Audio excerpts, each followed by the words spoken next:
Hi friends, welcome to Nishi vlogs. ఈరోజు నేను చెప్పే కథ పేరు కొంగ గర్వం. అనగనగా ఓ పెద్ద అడవి.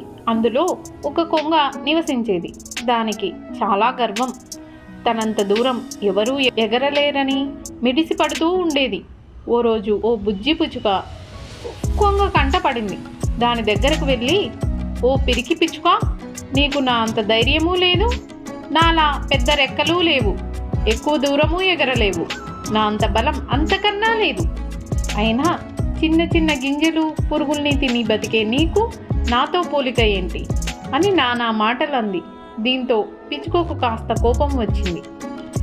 నీలా ఎగరాల్సిన అవసరం నాకు అస్సలు లేదు, అయినా ఎవరి శక్తి సామర్థ్యాలు వారివి అని సమాధానం ఇచ్చింది. అయితే నాతో పందెం కాసి నన్ను ఓడించి నీ బలమేంటో నిరూపించుకో చూద్దామని వెటకారంగా అంది కొంగ. దానికి బుజ్జి పిచ్చుక అంగీకరించింది. అక్కడ ఉన్న మిగతా చిన్న చిన్న పక్షులన్నీ ఈ పోటీకి న్యాయ నిర్ణేతలుగా ఉంటామన్నాయి. దూరాన ఉన్న ఆ చింత చెట్టును చేరుకుని ఆ పక్కనే ఉన్న తుమ్మ చెట్ల పొదల మధ్యలో నుంచి ఎగురుతూ ఒక చుట్టూ చుట్టుకొని తిరిగి ఇక్కడికి రావాలి. ఎవరు ముందుకు వస్తే వాళ్ళే విజేత అన్నాయి ఆ పక్షులు. పందెం ప్రారంభం కాగానే కొంగ చాలా వేగంగా దూసుకెళ్ళి చింత చెట్టును చేరుకుంది. తర్వాత తుమ్మ పొదలోకి వెళ్ళింది.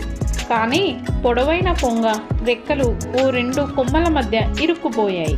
పిచ్చుక మాత్రం తన బుజ్జి బుజ్జి రెక్కలతో ఎంతో నేర్పుగా బయటకు వచ్చి తన గమ్యస్థానాన్ని చేరుకుంది. తర్వాత మిగతా పక్షులన్నీ వెళ్ళి కొంగను కాపాడాయి. అప్పటి నుంచి కొంగ ఇంకెప్పుడూ ఎవరిని కించపరిచేలా మాట్లాడలేదు.